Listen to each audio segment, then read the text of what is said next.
Estamos, muchos fuera, ¿verdad? Pero qué bien venir aquí y cómo hemos disfrutado de esas canciones. Al principio, pues, cantamos, alabamos al Señor, pero todas esas canciones tienen su origen en la palabra de Dios, ¿no?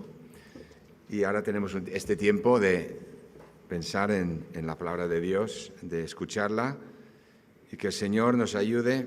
Es mi oración y nuestra, ¿no?, de que el Señor nos bendiga con su palabra.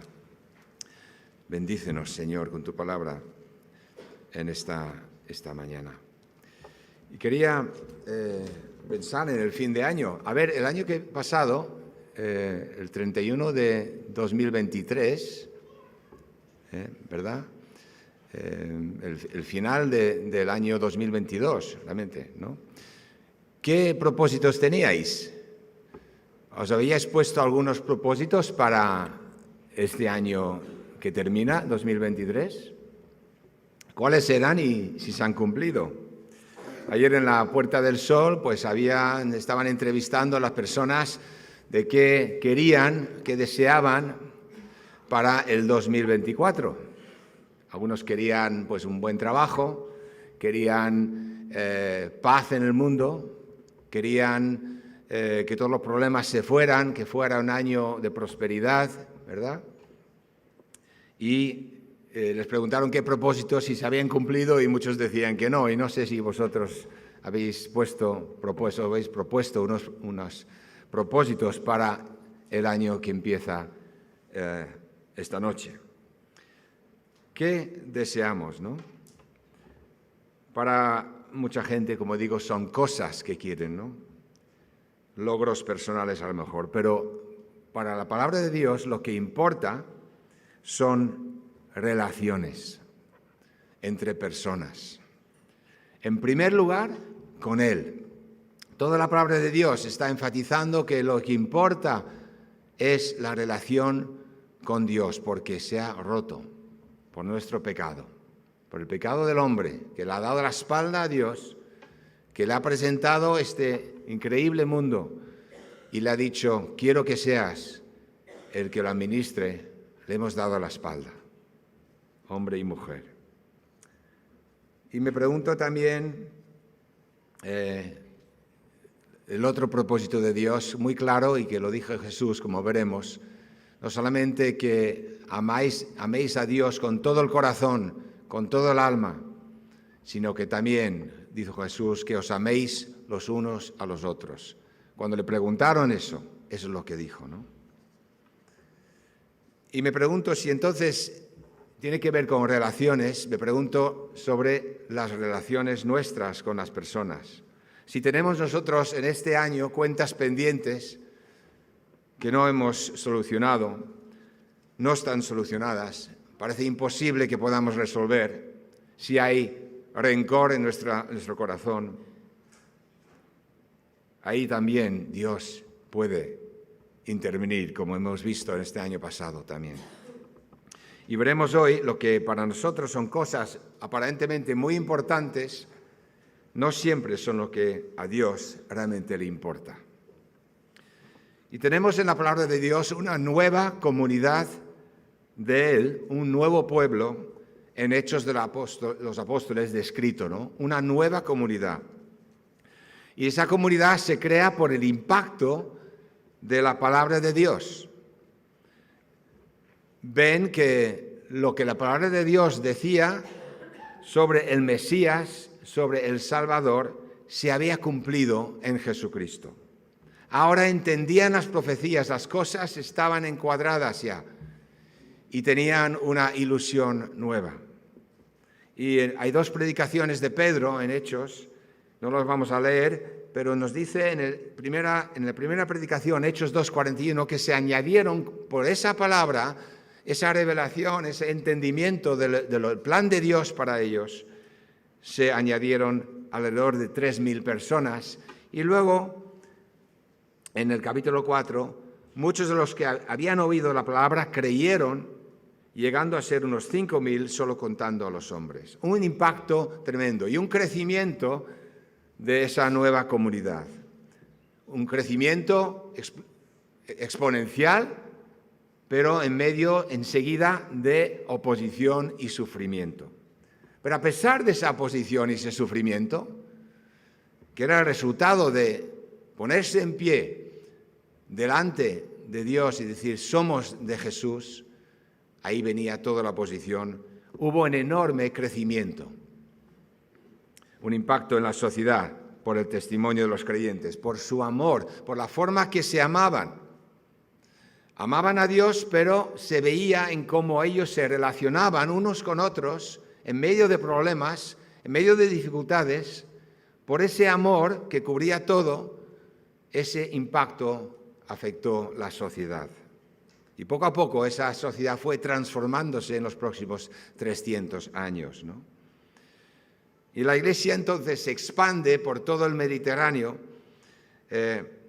en Éfeso primero, Filipos, Tesalónica, Corinto y hasta Roma misma.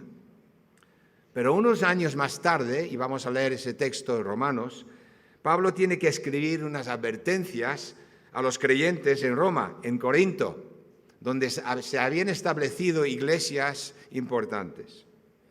La fe, la valentía y el testimonio se había debilitado. El amor del que habló Jesús se estaba volviendo líquido. Es una palabra, el amor líquido. El concepto se formuló por un sociólogo judío alemán, creo que era, y él habla de la sociedad líquida y del amor líquido. Me gusta la portada en inglés, donde hay un corazón en la arena, ¿lo veis? Pero hay una ola que entra y que lo borra. Un amor líquido. Él habla de que las relaciones entre las personas, el amor hoy en día, en esta sociedad, un hombre que no era cristiano, pero analizaba la sociedad y veía que en las relaciones no había compromiso. Se amaba por conveniencia. Queremos relacionarnos, pero ponemos límites a nuestro amor. No queremos la carga de responsabilidad, decía.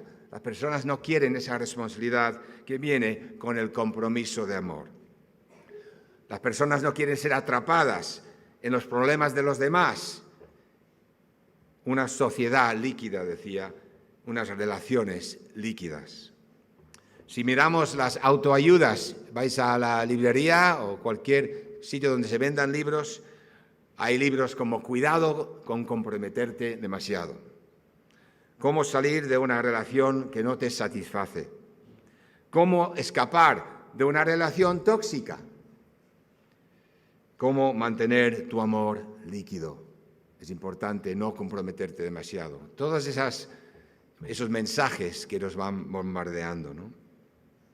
Pero la palabra de Dios habla de un amor que no es líquido, sino sólido.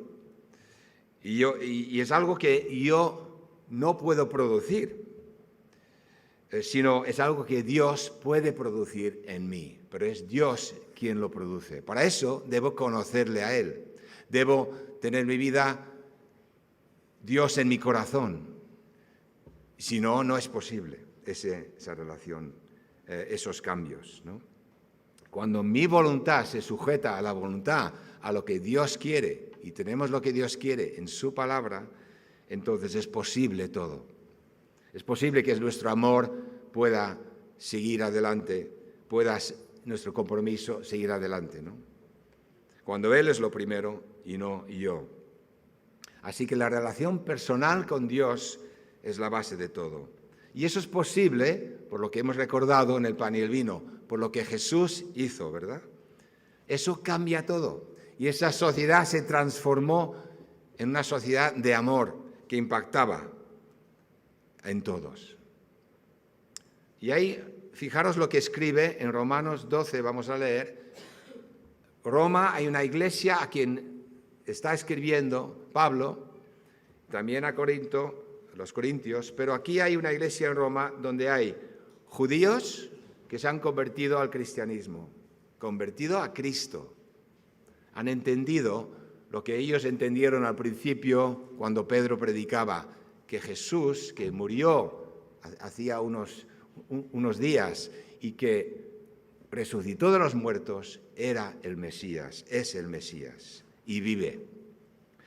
O sea que ellos habían entendido, pero también había griegos que idolatraban otros dioses, que tenían una mentalidad completamente distinta.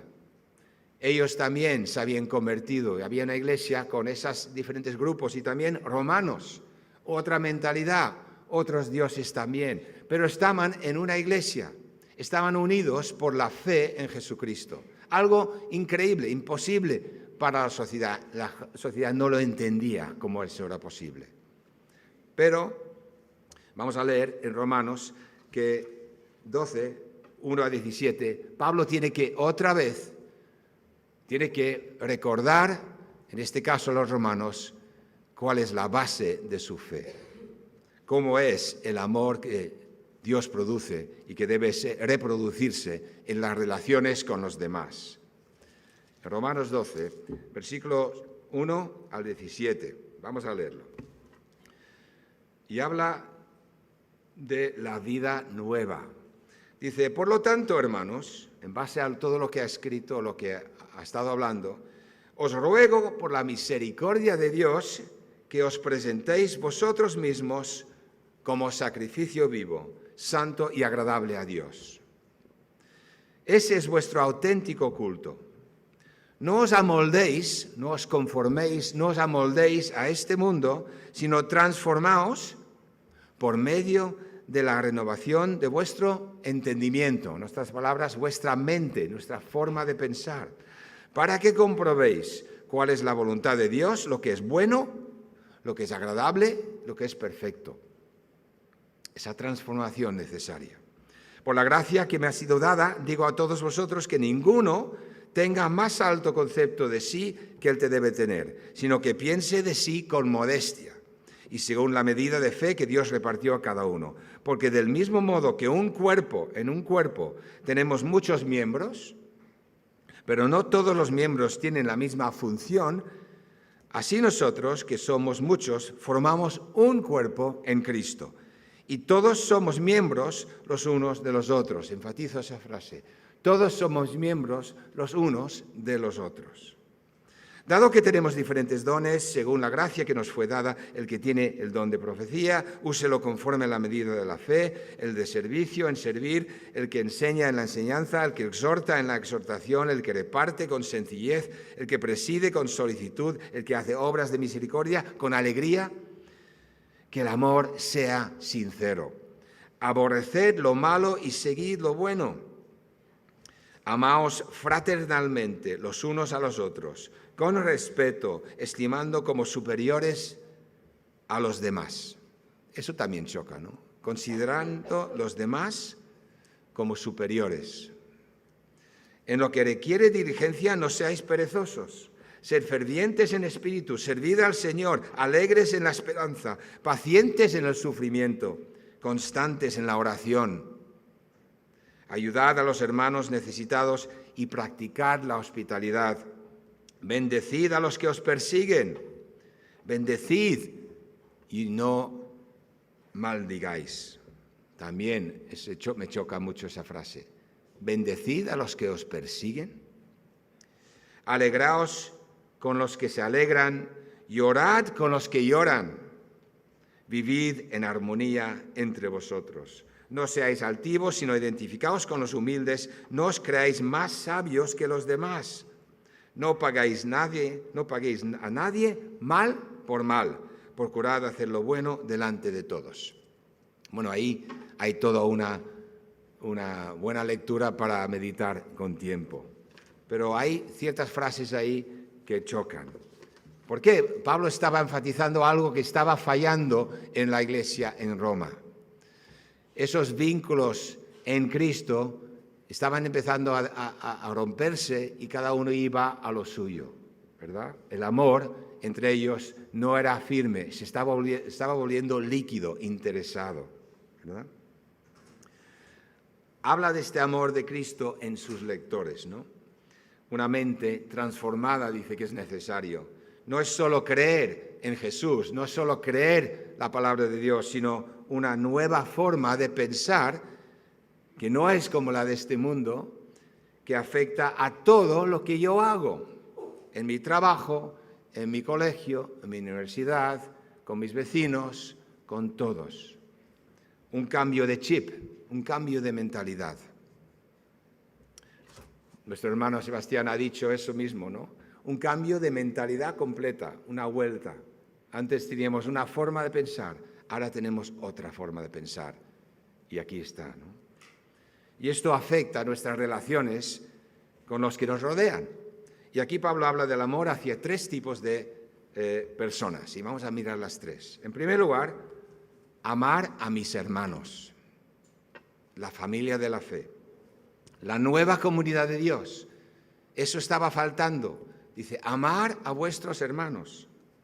Juan 13, 34, 35, Juan dice lo que Jesús dijo a sus discípulos.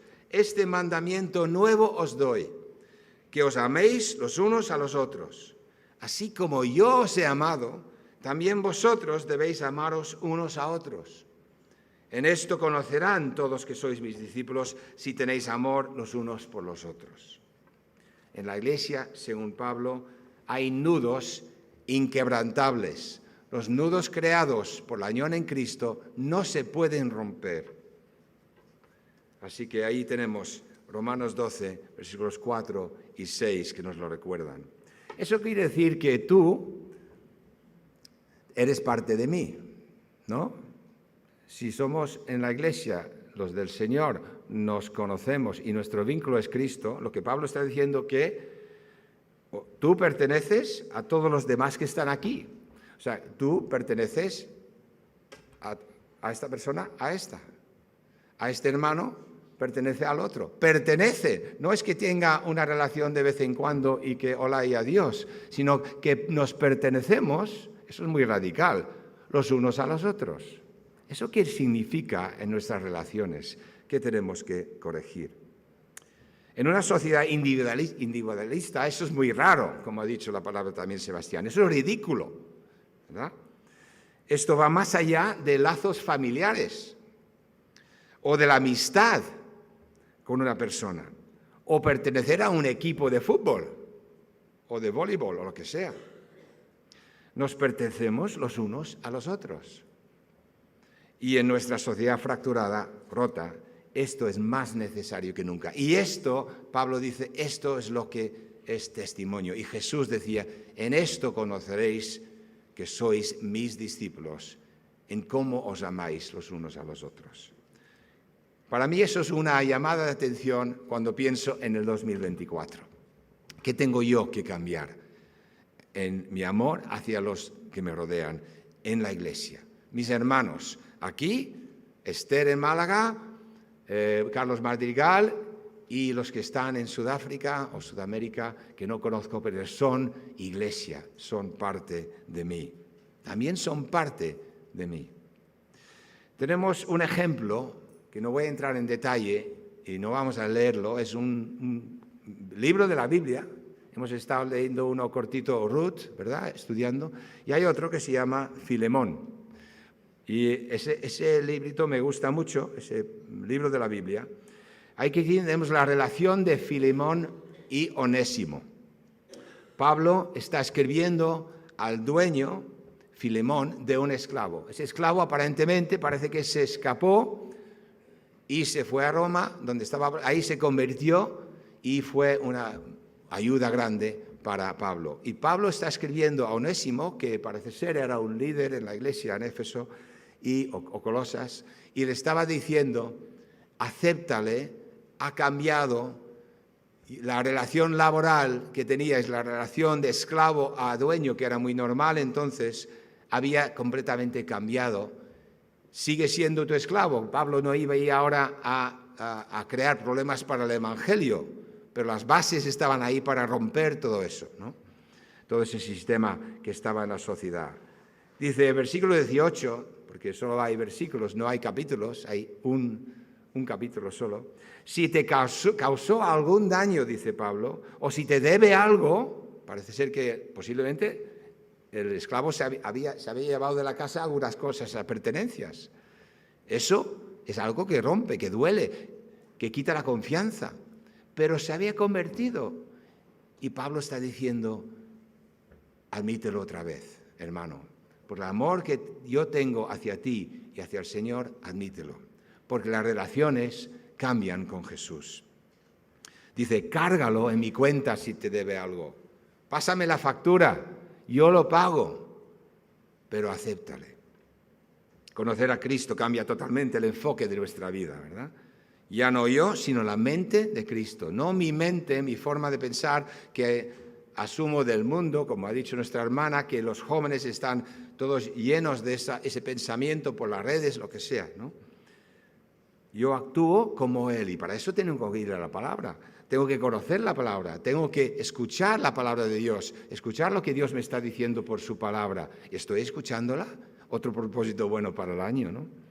En la familia de Dios no caben jerarquías ni diferencias entre personas. Y eso era en esa sociedad líquida, como hoy, era algo visible. La gente se extrañaba, se maravillaba de lo que había, esa comunidad donde hombres y mujeres totalmente diferentes, no tenían jerarquías y tenían nudos inquebrantables, aunque fueran judíos, aunque sean romanos, aunque eran griegos, no importaba. Igual hoy, algo incómodo para la sociedad, algo chocante, algo incomprensible, por eso oposición. Y es un amor que debe reflejar la realidad de que somos hermanos, ¿no? Porque somos hermanos para la eternidad, o sea que si tú tienes relación con un hermano y las cosas no están bien, acuérdate que vas a estar con él toda la eternidad, ¿no?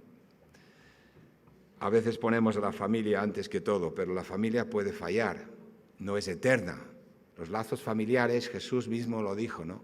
Acerca de cuáles eran las cosas realmente importantes, las cosas eternas. Versículos 3 a 6, todos somos miembros los unos de los otros, dice Pablo.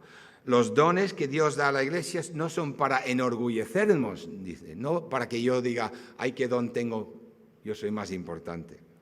Son esenciales para que todo el cuerpo funcione. Todo el mundo tiene un don, ¿verdad? El amor líquido esconde el don o lo hace reversible. Bueno, ahora lo doy, pero de momento no, porque de momento no me conviene. Va a mi conveniencia. Eso no es lo que está hablando Pablo. Está hablando Pablo de cómo funciona el cuerpo de Cristo, el cuerpo de los hermanos y hermanas en Cristo unidos, funciona por Él y es inquebrantable. Y es donde no hay diferencias, donde todos están sirviendo a los demás porque son miembros del uno del otro. Yo pertenezco a mi hermano o mi hermana, ella me pertenece a mí. Eso es importante y eso es un cambio de chip, ¿verdad? Así que los lazos inquebrantables de que habla Pablo quieren decir que debemos ver a nuestros hermanos y hermanas en la fe como parte de nosotros, ¿no? Y esto nos debe de llevar a la pregunta en práctico. ¿O hay un hermano o una hermana en mi vida al que ignoro, al que siento desprecio, al que siento indiferencia, hasta odio? Eso sería muy fuerte. Eso es algo incomprensible en la familia de la fe. Así que un buen propósito es mirar mis relaciones con los demás y abrirme a un hermano que a lo mejor que no conozco y interesarme por él o por ella. También es tan importante, ¿verdad? Segundo lugar, amar a los que nos rodean, a tu prójimo, como dijo el Señor. Ama a tu prójimo como a ti mismo. Eso puede incluir, lógicamente, los hermanos, pero ¿quién es mi prójimo?, se preguntaba. El Señor daba el ejemplo del buen samaritano, alguien que no conocía, pero que tenía necesidad. Ama a tu prójimo, y dice, como a ti mismo. Pues yo me imagino que cada uno de nosotros nos amamos un poquito, ¿verdad? Pues como es ese amor que nos peinamos por la mañana, nos cuidamos y nos lavamos y nos duchamos, ese amor debemos demostrarlo también hacia los demás. Eso es radical. Ama a tu prójimo como a ti mismo. El Señor nos llama entonces a amar a nuestros vecinos, compañeros de trabajo, ¿Hay algunos pesados en tu trabajo? Ámales, como el Señor nos amó. ¿Colegio? ¿Hay alguno que es un poco bully o que no aguantas? ¿Hay alguno en el colegio que es un inaguantable? No lo aguanto. No. El Señor nos dice, ámale también. Un poco difícil, ¿no? ¿Verdad? Algunos que pesados son. No tengo que pensar eso, que son pesados, sino que son hombres y mujeres, niños y niñas que necesitan a Dios, que les transforme el Señor. Y ahí debo ser ejemplo, porque Dios puede hacer eso posible. Yo no puedo hacerlo, pero si Dios está en mi corazón, lo puedo hacer. Lo importante es que Dios transforme mi corazón de piedra a un corazón que vibra, que tiene vida. Así que eso parece difícil, ¿no? Normalmente esto no ocurre, ¿no? Seleccionamos los que más nos convienen, nos vamos a grupitos, tenemos nuestro grupito de que son más cómodos con nosotros y a veces se queda uno muy aislado porque es diferente en el rincón del patio, como me acuerdo yo en el colegio donde yo estaba. Los que eran un poco raros, como decía Sebastián, un poco diferentes, ¿no? A lo mejor pues esa persona que no parece tan conveniente conocerla pues a lo mejor el Señor nos está llamando a esa persona, a ayudarla, ¿no? O ser amigo de ella. Y en tercer lugar, otro tipo de persona. Amando, dice, a los que me hacen daño. Y eso va un poco más, es fuerte, ¿no? Amar a la persona que me está fastidiando, a que me está en el trabajo, o en el cole, o en la universidad, o en la calle, o el vecino que es un pesado, que hay gente que te ha mentido o te ha calumniado. Yo he sufrido eso.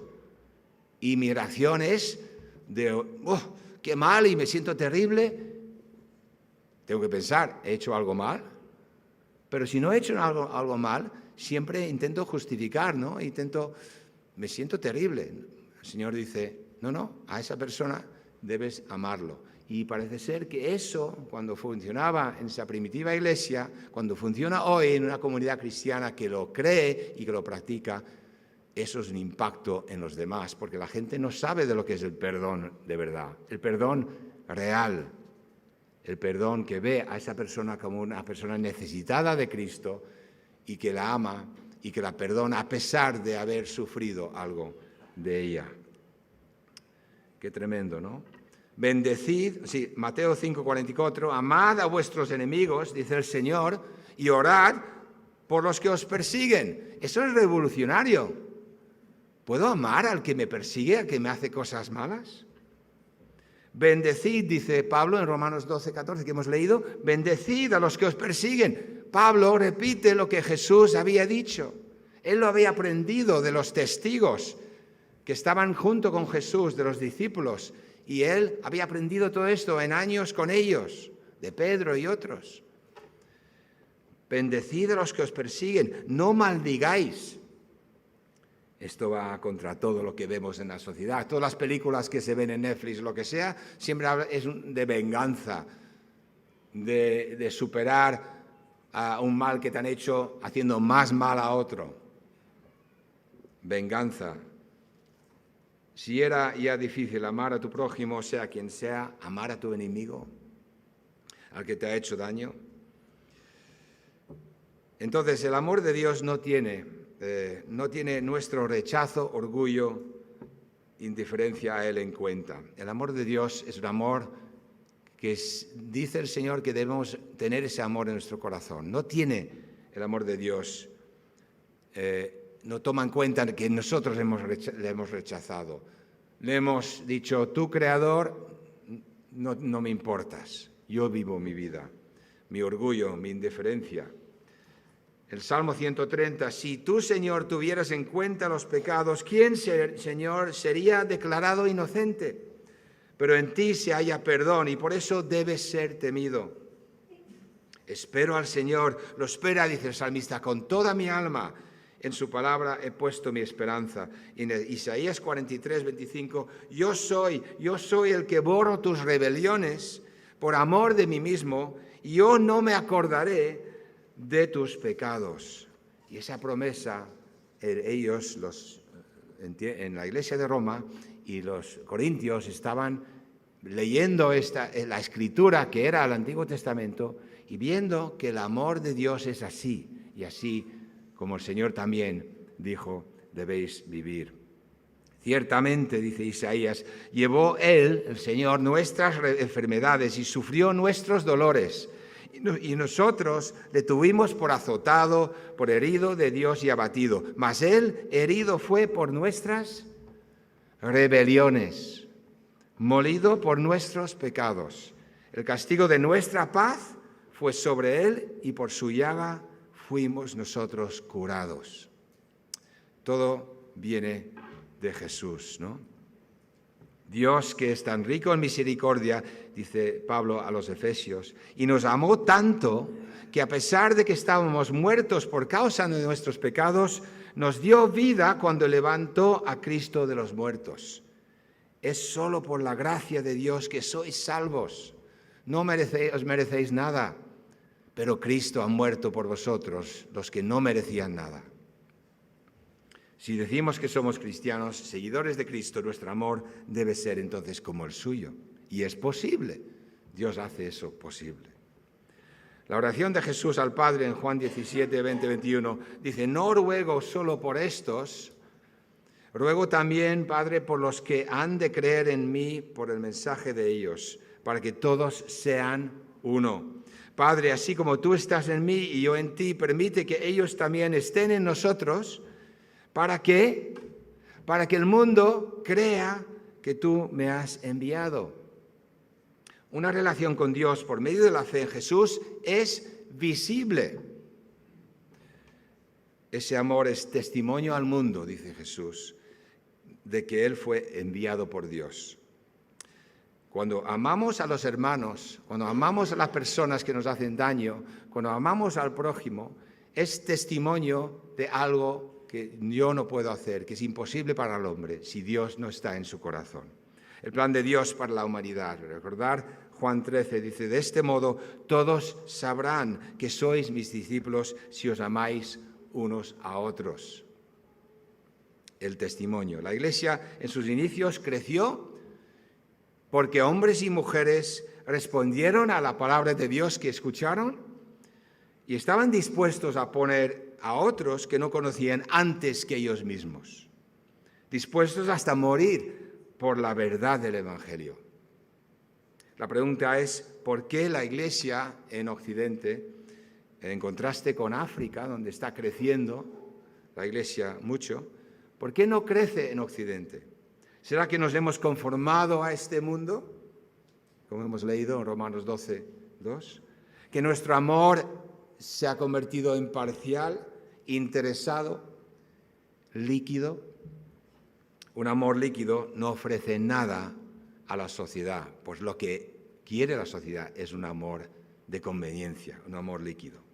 Así que terminamos con los propósitos del año. No sé si hay un propósito que habéis pensado escuchando esto. Primero, lo esencial es conocer a Dios, porque lo importante son las relaciones, no las cosas. Para Dios es importante la relación con Él, que es persona, es creador, es Dios. Hay una relación personal por medio de Cristo. Y aquí hay una invitación. Si quieres realmente tener ese corazón lleno, ese vacío, no me acuerdo de la palabra que se usó en la canción, pero insaciable, ¿verdad? ¿Quieres un corazón saciado, verdad? Pues la invitación de Jesús es ven a mí, yo te daré agua de vida. Tremendo, ¿no? A lo mejor y le conocemos a Dios por Jesucristo, a lo mejor hemos dado un paso en el pasado, pero debemos conocerle más. Cuando nos acercamos a la palabra de Dios nos reta a algo más. Pues a lo mejor un buen propósito es estudiar la Biblia, conocerla más, como algo que a lo mejor tengo pendiente, pues propóntelo este año, conocer la palabra de Dios. Otro puede ser, vale, lo leo, lo oigo, pero obedecerlo. escuchar su voz. Estoy dispuesto a, si el Señor me está hablando y me dice algo, estoy dispuesto a decir, ¿qué quieres de mí, Señor? ¿Puedo poner mis decisiones ante Él primero? ¿Sus decisiones a mis decisiones? ¿Estoy dispuesto a que Él tome las riendas de mi vida?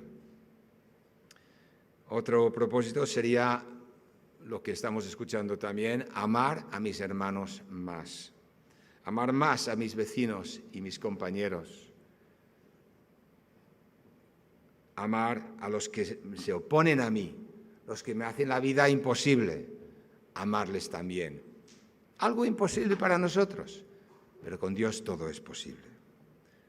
A lo mejor es discipular a otra persona recién convertida, a un joven, es dar tiempo a personas, porque hablamos aquí no de cosas como tenía el mundo, ídolos, cosas, sino de personas. Y a lo mejor tú puedes servir en la iglesia, pues ofreciéndote a aprender, a discipular y a tomar otra persona bajo tu brazo y leer la palabra de Dios y ayudarle a conocer más de la palabra de Dios, discipulando a otros. Eso es un reto para nosotros como iglesia, para el año que viene, ¿verdad? Así que recordamos que cuando a Jesús le preguntaron qué era lo más importante, ¿qué es lo que dijo?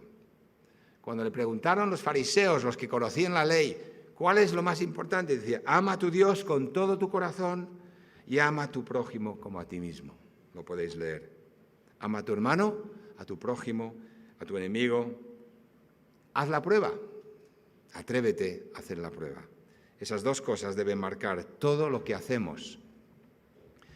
Y finalmente, ¿qué dice mi carnet de identidad? ¿Qué hay en mi carnet de identidad? Pues la mía es un poco diferente porque soy extranjero, soy expatriado. Pero en nuestro carnet de identidad real, nuestro corazón, ¿qué es lo que dice? A mí me gustaría que un día dijera en mi carnet de identidad, soy rescatado por el Redentor, soy perdonado y soy perdonador. Que así sea, que seamos hombres y mujeres que habemos recibido tanto perdón, que sepamos lo que es el perdón y que perdonamos y que amamos a los demás. ¿Estamos dispuestos a tomar un paso en fe y confiar en Dios para este año que empieza esta noche? Oremos. Señor y Padre Celestial, gracias por tu palabra. En estos momentos hay cosas que pasan por mi cabeza del año pasado, por nuestras cabezas de cosas que no te agradan. Qué lejos está nuestro amor del tuyo. Ayúdanos, Señor, a conocerte de verdad, conocer el deseo de tu corazón, entender tu palabra para nosotros, que sea nuestra guía para este año 2024. Ayúdanos, Señor, a amar como tú nos has amado. En el nombre de Jesús. Amén.